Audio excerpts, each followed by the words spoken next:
Est-ce que tu savais que la Porte des Étoiles avait été abandonnée dans le désert? Toute cette séquence, qui est le commencement du film, est aussi celle qui a été tournée en dernier. Et comme ça coûtait de l'argent de ramener la porte, ils l'ont tout simplement laissé pourrir sur place pendant des années dans le désert de Yuma. C'est genre une anecdote intéressante, mais très nulle je trouve.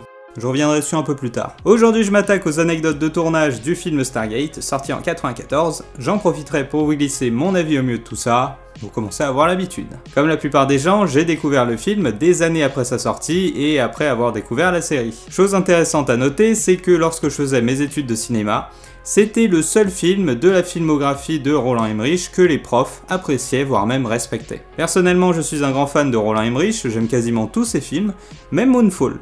Donc j'ai un peu de mal à voir la différence entre le film Stargate et ses autres films. On y retrouve un humour bienveillant et humain qu'on retrouvera dans la série, un quarantenaire américain qui est là pour sauver la planète, et une histoire d'amour. Grosso modo, tout le cinéma d'Emmerich est là. Seul bémol que je trouve flagrant, c'est qu'il est extrêmement court par rapport à ce qu'il veut raconter. Toute la mise en situation est bien rythmée, mais dès qu'on arrive sur la planète, il n'y a plus le temps. Ça fait même pas 20 minutes qu'ils sont là et ils veulent tous rentrer. Enfin franchement, vous êtes des soldats en mission sur une autre planète et au bout de 20 minutes, vous perdez votre sang-froid avec Jackson. Et tout de suite on atteint la carrière, tout de suite on va au village pour bouffer. D'ailleurs, j'avais un pote qui avait un chien un peu ressemblant.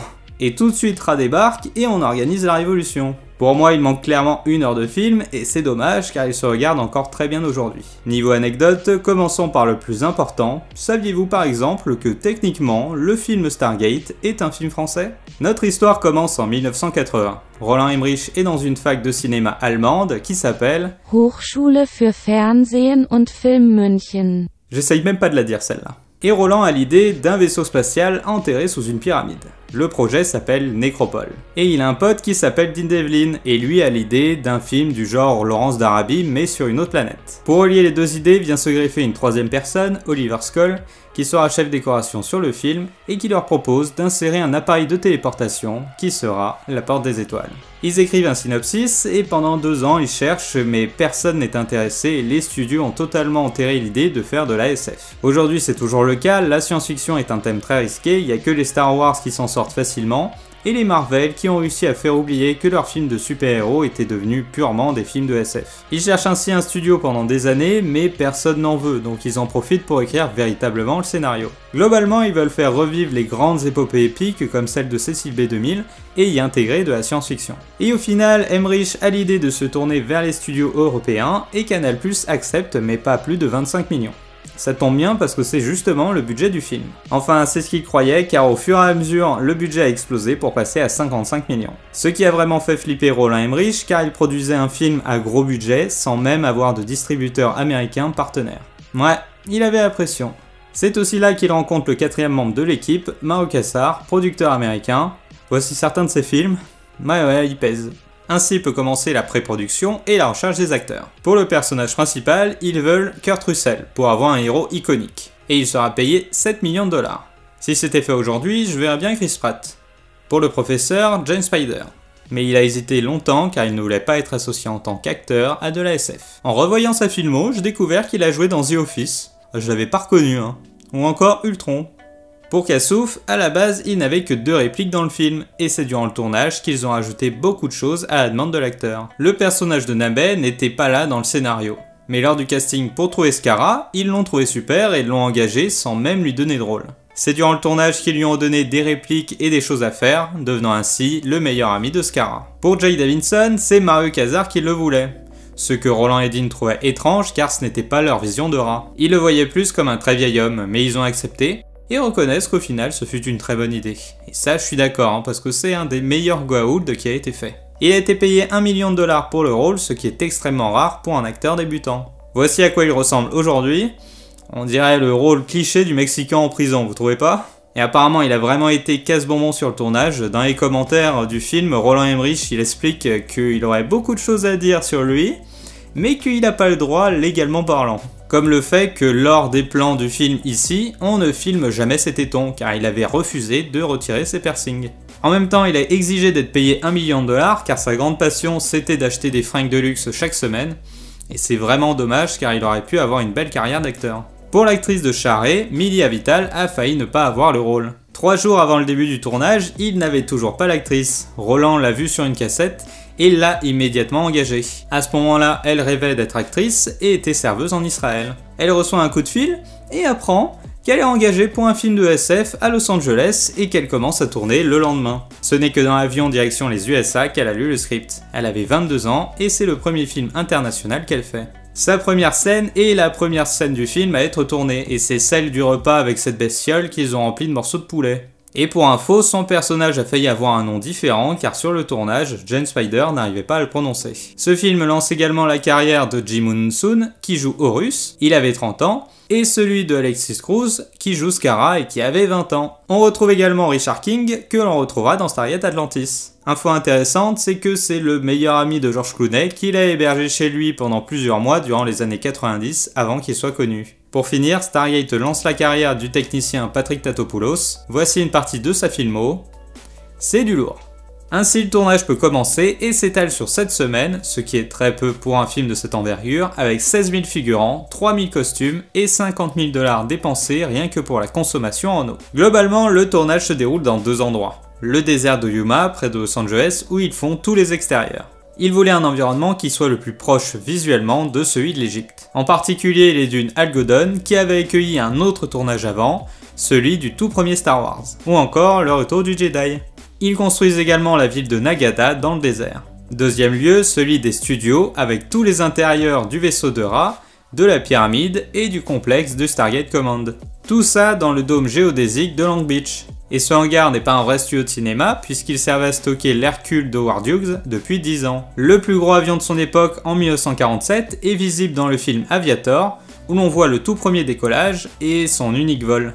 Sur cette photo, ça donne une idée de la taille de l'engin et du hangar. On voit sur cette image le démontage de l'avion en 92 pour laisser la place à la construction des décors de Stargate. Je trouve ça cool que des origines même de Stargate, ça a un rapport avec l'aviation et avec un génie visionnaire qui était Howard Hughes, qui je vous le rappelle était pilote d'essai sur ces avions, tout comme O'Neill. Et pourquoi ils n'ont pas tourné dans des studios normaux comme ils étaient à Los Angeles? Eh bien car leurs décors étaient tous trop hauts, il n'y avait pas de studio pro dans lequel ça rentrait. Et aussi je pense pour faire des économies, car l'hangar était vide depuis des mois, donc ils ont dû avoir la location pour pas grand chose, en comparaison de la location d'un vrai studio de cinéma. Si vous passez à Los Angeles, n'hésitez pas à aller y jeter un coup d'œil, en plus vous pourrez visiter le Queen Mary qui est juste à côté, et qui sera apparemment un des endroits les plus hantés du monde. En plus, il y a aussi un aquarium et un sous-marin soviétique à visiter. Concrètement, le tournage se passe plutôt bien, avec une excellente ambiance comme j'en ai rarement vu dans les making-of. Car souvent il se moque de Roland qui a tendance à laisser traîner ses clopes un peu partout comme un petit pousset. Et c'est aussi la philosophie de Roland Emmerich, être le plus calme et apaisé sur un tournage pour que ce soit pareil pour l'équipe. Et c'est assez exceptionnel car le tournage dans le désert est très dur physiquement. Tous les jours il fait entre 45 et 55 degrés, il y a même des mecs qui sont engagés pour servir de l'eau à tout le monde toute la journée. Et c'est dur hein, tous les jours il y a des membres de l'équipe qui font des malaises. Ce qui a vraiment posé problème ce sont les traces de pas dans le sol, forcément quand t'as une équipe de 100 personnes qui se déplacent dans le désert, ça se voit. Donc ils ont essayé plusieurs techniques, des ventilateurs géants, un hélicoptère, mais il n'y avait rien à faire. La seule solution qu'ils ont trouvée a été d'engager une armée de balayeurs qui était là pour passer derrière tout le monde. Conclusion, ne jamais dénigrer le métier de balayeur. Pour le mastage, Roland voulait quelque chose de massif, d'effrayant, mais d'affectueux par la suite. Alors Patrick a créé une combinaison pour cheval sur lequel était attaché le costume. Et sur certains plans, lorsqu'on le voit courir, c'est en fait un chien déguisé. Par contre, pour les deux versions, ils ont fait au maximum 2 prises à chaque fois, car avec la combinaison, il faisait beaucoup trop chaud pour le cheval et le chien. Et ce que le chien traînait derrière lui n'était pas Daniel Jackson évidemment, hein, mais une marionnette que Patrick nous présente ici. L'entrée de la pyramide est totalement réelle et fait environ 18 mètres de haut. Je vous rappelle que sur cette planète, il y a 3 lunes, et si on regarde bien, c'est en fait la photo de notre lune, mais tournée et avec des tailles différentes. Les figurants que l'on voit jusqu'à l'horizon sont réels. Aujourd'hui, ce serait fait en FX. Mais ils ont quand même eu recours à des mannequins à certains moments pour faire grossir la foule. Ou alors, ils ont mixé 3 plans en un. Ce plan, par exemple, est en fait 3 plans différents mixés en un. Donc ils ont demandé à tous les figurants qu'ils avaient sous la main de se mettre à gauche, ils ont fait un plan, ensuite ils ont tous mis au milieu, ils ont fait un deuxième plan, un troisième plan tout à droite, et ensuite ils ont mixé les 3. Les planeurs de la mort étaient des grosses maquettes que l'on voit ici. Et lorsqu'elles volent, elles sont tenues par des câbles. Les câbles sont aussi visibles dans le film. Cet objet a inspiré la création des planeurs, mais je suis sûr qu'à l'origine, c'est un mec dans les bureaux qui s'amusait à jouer à l'avion avec. Et le vaisseau de Ra, pour une bonne partie des plans, c'est aussi une grosse maquette. que l'on voit ici. Les plans extérieurs de la ville de Nagada ont été faits avec une maquette, en particulier pour l'arrivée de la tempête de sable. D'ailleurs, le tournage a été ralenti plusieurs fois à cause de véritables tempêtes de sable. En particulier pour toute cette scène-là où le peuple se révolte, Roland il est resté deg car c'est le seul jour de tournage où ils n'ont pas eu de soleil car il y avait une grosse tempête de sable qui se préparait. Ensuite, tout le décor dans le désert a été démonté en une nuit à la fin du tournage. Dans les studios, on y retrouve la plupart des décors intérieurs, comme le Stargate Command, mais le plus gros est celui du vaisseau de Ra, faisant 90 mètres de long, 20 de large et 12 mètres de hauteur. Tous les hiéroglyphes que vous verrez dans le vaisseau ont été réfléchis pour combiner les hiéroglyphes anciens et un pseudo-langage extraterrestre. Mais ils ont fait en sorte de créer une vraie histoire par panneau comme on peut en retrouver dans les pyramides. Et en tout, il y a plus de 760 mètres carrés de panneaux qui ont été réalisés. Et pour le sol, ils ont appliqué de véritables feuilles d'or qu'ils ont recouvertes de 5 couches de vernis. Ainsi, tous les techniciens sur le plateau devaient porter des chaussons durant le tournage. Pour graver les panneaux, ils ont utilisé le graveur Anna, qui n'existait qu'en 9 exemplaires à l'époque. Ce qu'ils gravent ici, c'est le panneau circulaire qu'il y a au-dessus du sarcophage. Ce dernier a été créé par Kit West, également créateur de la Porte des Étoiles, et qui nous a quittés en 2016. Et lors du tournage, Roland s'est installé dedans pour montrer aux autres que ça ne craignait rien, sauf qu'un morceau lui est tombé dessus et il l'a assommé. Et c'est une fin de tournage pour Roland Emmerich, on peut l'applaudir. Et là aussi, quand Jay est installé dedans, on voit qu'un morceau casse. La technologie Goa'uld, c'est plus ce que c'était. Ce que vous voyez ici, c'est la machine sous le sol qui faisait bouger les panneaux du sarcophage. On comprend ainsi pourquoi c'est la partie surélevée du plateau de tournage. Pour le casque d'Horus et d'Anubis, dans le scénario, ça paraissait totalement absurde que les méchants aient des têtes d'animaux. Alors Patrick a eu l'idée d'une armature métallique en FX qui se déploie. Il y avait aussi une version en dur, une version réelle, pour toutes les parties où ça ne se déploie pas. Le générique du début a été fait en motion control, c'est-à-dire que la caméra était montée sur une grue robotique, commandée par ordinateur, ce qui était extrêmement novateur pour l'époque. Et c'est aussi une grosse référence au générique du Batman de 89, qui se finissait sur le logo de Batman. Là on filme en fait une structure en fibre de verre que Patrick Tatopoulos a créée. Il a aussi créé le mastage et les casques. L'entrée du Stargate Command est en fait l'entrée d'un tunnel qu'ils ont habillé. Ce n'est que dans la série qu'ils ont eu l'autorisation de filmer la véritable entrée de la montagne Cheyenne. Le robot Asbot qu'ils envoient à travers la porte a été fourni par la NASA et c'est un vrai robot qui est censé intervenir dans les zones où c'est trop dangereux pour l'homme, comme une catastrophe chimique. Il avait d'ailleurs servi déjà plusieurs fois pour des interventions sur des colis piégés. Parlons maintenant de la langue égyptienne. Dean Devlin a bataillé pendant des mois avec les producteurs pour que soit créée une langue qui soit le plus proche possible de l'égyptien antique. Dean est un gros geek et voulait absolument que ce point-là soit le plus réaliste. Et avec Roland, ils étaient d'accord sur le fait qu'ils n'avaient pas envie de reproduire ce cliché d'une galaxie entière où tout le monde parle anglais. Ainsi, ils engagèrent le docteur Stuart Smith, qui venait de finir ses études. Il est un spécialiste de l'Égypte ancienne et il a également travaillé sur le film La Momie. Pour le film, il a recréé la langue égyptienne, mais c'est pas exactement ça. Vu que c'est une langue morte, c'est très difficile de retrouver la prononciation. Surtout que les hiéroglyphes, en fait, c'est des images, donc c'est pas des mots. Donc il a recréé la langue pour que ce soit le plus proche possible de l'égyptien antique parlé il y a 5000 ans, mais il y a plein d'endroits où il a dû combler en se disant que c'était sûrement comme ça que c'était dit à l'époque. Il y a un moment, il n'y a pas le choix. Et c'est pour ça qu'on a la scène où Daniel connaît les mots grosso modo correspondant à chaque hiéroglyphe, et que Sha'are lui donne la bonne version. Et pour Stuart, le tournage a été un marathon car lors des répétitions, si les dialogues changeaient, il avait 5 minutes pour retrouver en fait la traduction égyptienne.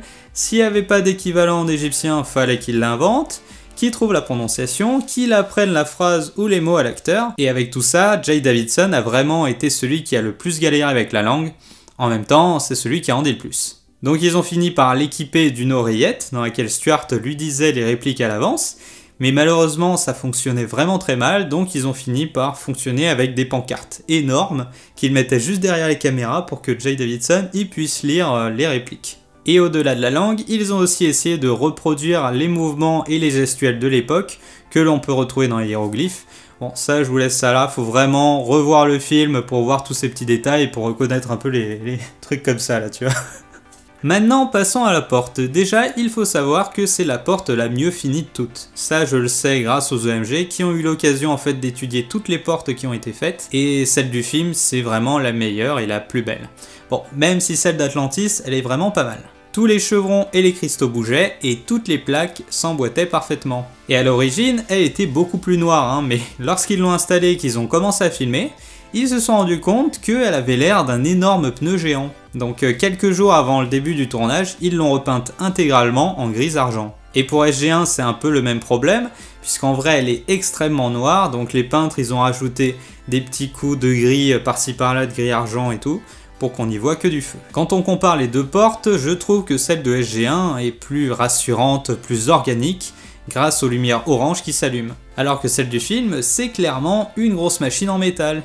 Mais ça rajoute au côté effrayant et dangereux de l'expédition. Donc cette séquence est la dernière à avoir été tournée. Pour créer ce décor, ils ont dû beaucoup creuser. Et ce sont vraiment les figurants qui la hissent avec les cordes, puisqu'elle n'est pas si lourde, 700 kg environ. Il suffisait de bien la bloquer en bas, ce qui explique que l'on ne voit jamais le bas de la porte. Et quand ils ont fini le tournage, ils ont reposé la porte à cet endroit-là, au sol, et elle est restée là quelques années. En tout cas, c'est ce que dit la rumeur, car personne n'a vraiment affirmé ça, mais l'été dernier, Brad Wright est revenu sur la pré-production de la série, et expliquait qu'à cette époque-là, il cherchait la porte des étoiles du film, soit pour la réutiliser, soit pour en faire des moules pour la série. Et il raconte être allé dans un studio à Los Angeles où il leur restait un morceau de la porte des étoiles du film qui avait été ramené du désert. Il explique ainsi s'être déplacé un peu pour rien vu qu'il ne restait en fait qu'un morceau de 2 mètres de structure en acier complètement rouillé. En tout cas, c'est ce qu'ils avaient retrouvé dans le désert lorsque le studio avait décidé de la ramener. Alors, quelque chose me dit que le plus gros morceau de la porte est encore dans le désert. Et si ça se trouve, le morceau qu'ils ont ramené, c'est même pas un morceau de la porte, c'est un morceau de structure d'autre chose. T'imagines dans le désert s'il y avait toujours encore cette porte des étoiles sous le sable? Du coup, ce serait génial, tu vois, si on pouvait déterrer la véritable porte qui est toujours dans le désert. Puis on pourrait refaire exactement comme dans le film, tu vois. On pourrait la déterrer comme ça et la monter et tout. Ouais, je vais loin, mais je pense que ça ferait vraiment une super vidéo. Et puis franchement, je me dis, mais il y a personne qui a eu l'idée de sonder ce désert. Je suis sûr, dans ce désert, on pourrait retrouver des trucs de ouf, des morceaux de décors, des morceaux de décors de Star Wars aussi. En plus, ça vaudrait sûrement un max maintenant. J'ai la fibre archéologue, ce serait cool. J'irais faire mon petit Daniel Jackson, là. Ah ouais, ce serait cool. On y retrouvait aussi sûrement toutes les clubs de Roland Emmerich, parce qu'il y a plein de moments dans le making-of, on le voit et fume, ça, et puis hop, il met ça dans le sable, et hop, il recouvre, on voit plus rien, que ça, hop, les... Ah non mais franchement il m'a saoulé parce que c'est un endroit super beau, les dunes Algodon, et il est là, Schluck, il en a rien à foutre, tu vois. Enfin bref, j'ai contacté plein de techniciens pour avoir enfin confirmation si la porte a véritablement été abandonnée dans le désert, tu vois, quelqu'un qui me confirme en déco. Donc j'en ai contacté plein, Roland, sa sœur même, tu vois. J'ai pas eu de réponse. Mais un jour, quand j'aurai une réponse, je rajouterai du coup en description, ou alors je ferai une nouvelle vidéo parce que ils me donneront sûrement plein d'autres infos sur le film. Et pour la séquence du passage de la porte, James Spader a totalement improvisé le fait qu'il s'arrête, admire la porte et l'horizon des événements avant de passer. Ce qui a plu à Roland. Et ce jour de tournage a d'ailleurs donné des sueurs froides à Dean Devlin parce que sur le scénario, il avait juste écrit « Il traverse la porte ». Il n'avait pas du tout imaginé comment allaient réagir donc les personnages, parce que c'est un peu un saut dans le vide, tu vois. Et lui, il n'avait pas du tout imaginé quelle réaction auraient les personnages. Donc avec Roland, ils en ont parlé le jour même. Ils savaient pas quoi faire, donc ce qu'ils ont fait, ils ont dit aux acteurs réagissez comme vous pensez que vos personnages réagiraient. J'aime bien quand, même sur des gros projets comme ça, t'as des pointes d'amateurisme total, mais en fait, c'est souvent les meilleurs morceaux du film. Pour la création du vortex, ils ont utilisé un aquarium et ont envoyé de l'air comprimé à travers un tube qu'ils ont filmé avec une caméra à haute vitesse. Pour la série, pareil, mais avec beaucoup plus d'angles différents. Et pour bien créer la délimitation sur le visage lorsqu'il passe la porte, il y avait des pointeurs laser sur tout l'intérieur de la porte. Pour la salle d'embarquement, on remarque en dessous de la grille là qu'il y a le socle sur lequel devait être posée la fusée dans l'histoire, mais qui est surtout là pour cacher la machine à fumer. Ah oui, au fait, vous savez le pendentif de Catherine, où ils expliquent dans le film et dans la série que c'est en fait l'œil de rat. Et ben en fait, c'est une grosse bourde, c'est l'œil d'Horus, qui correspond à l'œil gauche. L'œil de rat, c'est l'inverse, il est à droite. Si vous voulez un truc imparable pour les différencier, c'est que l'œil d'Horus est différent sur la rétine, qui est dû à un combat qui aurait eu lieu entre Horus et Seth. Allez, on attaque la dernière partie maintenant. Lors du montage, Dean Devlin et Roland Emmerich se sont aperçus que le grand méchant rat n'avait pas l'air suffisamment méchant. En fait, dans le scénario initial, c'était pas vraiment Ra. En fait, c'était un représentant humain qui avait été envoyé là par les extraterrestres pour gérer la planète. Donc lors du montage, ils ont décidé que ce ne serait plus un représentant humain, mais que ce serait véritablement Ra, et que Ra était un extraterrestre. Donc ils lui ont rajouté les yeux qui brillent et la voix un peu bizarre. Et je trouve que ça marche vraiment bien, c'est une super idée. Ils ont également rajouté tous les dessins dans la grotte que l'on voit, qui ont été dessinés par Roland Emmerich, lui-même, car il n'y avait pas le temps d'engager quelqu'un. Et tu rajoutes avec ça quelques répliques de James Spader en voix off, et ça passe crème. En post-production, il y a aussi des rajouts FX, comme la pyramide. Des fois c'est du FX, des fois c'est de la maquette, ça dépend. Ou encore les anneaux de transport, puisque ça, il y avait des véritables anneaux de transport sur le tournage qui étaient descendus avec des câbles. Mais sur des plans, ça marchait pas trop, donc ils les ont fait en FX. Mais il y a des plans où c'est vraiment des anneaux de transport en vrai. Et vous savez ce truc qui pointe les planètes là? Et ben en fait, ça bouge grâce à des câbles et à un marionnettiste. D'autres ajouts ont également été faits. L'attaque de la ville de Nagada a été faite plusieurs semaines après la fin du tournage, avec le peu de décor qu'il restait. Ce qui explique que ce ne sont que des plans rapprochés. Roland voulait montrer la puissance et la méchanceté de Ra punissant son peuple pourtant innocent. Alors que dans le scénario initial, Scar revenait et découvrait la ville après l'attaque. Le film Stargate est aussi le premier film de l'histoire à avoir un site internet entièrement dédié. Et ça aussi, c'est le grand geek Dean Devlin qui a eu l'idée. Car à l'époque, il savait que les plus grands fans de science-fiction, ils étaient tous informaticiens. Donc pendant des mois, il a fait plein de conventions pour créer une espèce de communauté de fans qui iraient voir le film et créerait ce bouche à oreille. Autre chose géniale aussi, c'est qu'avant le tournage, Peter Mitchell Rubin a créé un programme informatique pour imager entièrement le film avec un storyboard numérique. Ça permet d'avoir un aperçu très réaliste sur les lumières, sur les emplacements de caméra dans des décors qui n'avaient pas encore été construits. Et ça aussi c'était totalement novateur pour l'époque et c'est encore utilisé aujourd'hui pour les très gros films américains. Conclusion, c'est le film de l'économie à tout prix, mais c'est aussi le film de l'inventivité et de l'ingéniosité, parce que ils ont vraiment créé plein de choses qui sont encore utilisées aujourd'hui. Et pour finir, si on regardait tous les trucs absurdes, juste pour s'amuser comme ça, genre t'arrives sur une autre planète et tu déploies une antenne satellite. Pourquoi ? Pendant longtemps, il leur manquait le dernier symbole, pourquoi ils n'ont pas essayé chacun des symboles de la porte ? Ça fait juste 30 essais, non? Et quand tu reviens sur Terre, tu fais comment pour composer le code? Pareil, c'est pas totalement débile de trouver une structure archéologique inestimable et de la mettre à la verticale? Et surtout, pourquoi faire? Bon voilà, elle est debout, ouais. Du coup les gars, vous pouvez la reposer, ça sert à rien en fait. Et dernier détail, au début du film, un homme assistant à la conférence de Jackson émet en plaisantant l'hypothèse que des hommes de l'Atlantide ont construit des pyramides. Hypothèse qui existe encore aujourd'hui et qui est de plus en plus défendue. Je vous conseille la série documentaire À l'aube de notre histoire qui reprend un peu toutes les théories et qui est super intéressante. Le film à sa sortie ne reçoit pas beaucoup de critiques positives, mais il est largement rentable avec presque 200 millions de recettes à travers le monde. Il sort la même année que Forrest Gump et Le Roi Lion et acquis avec le temps le statut de film de science-fiction culte. Il lancera ainsi une franchise qui s'étalera sur 20 ans, et c'est aussi un des rares films à avoir sa version jeu vidéo plutôt réussie que j'ai pu essayer sur émulateur. Et qui coûte une blinde aujourd'hui. Pour moi, ce succès tient en un seul personnage, celui de Daniel Jackson, qui apporte à l'aventure une humanité, une réflexion et un esprit de découverte que je n'ai jamais retrouvé dans d'autres films. Et je vous laisse avec James Spader qui explique bien pourquoi la franchise a eu un tel succès. Although it has a sort of a science fiction aspect to the film, and it has an otherworldliness about it, it's very grounded in humanity, very grounded in humanity, and that's what it ultimately is about. And I think that's the reason why I was able to do it.